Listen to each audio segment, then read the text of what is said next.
म्हटले खाय थोडा श्रीखंड आणि त्यानं हात पाय केलं बेंड.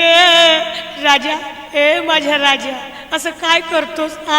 उद्या कामाहून लवकर येणार होता, मला मुंबईला फिरायला नेणार होता, मला कुसुमची साडी घेणार होता, मला मोबाईल घेऊन देणार होता. राजा, ए माझ्या सोन्या, किती रडवशील मोबाईल साठी? एकदाच देऊन टाक ना मला मोबाईल आणि होय ना मोकळा. तुझा मोबाईल कुणी नेला आणि गेला बाई माझा राजा गेला, अगं गेला बाई माझा राजा गेला.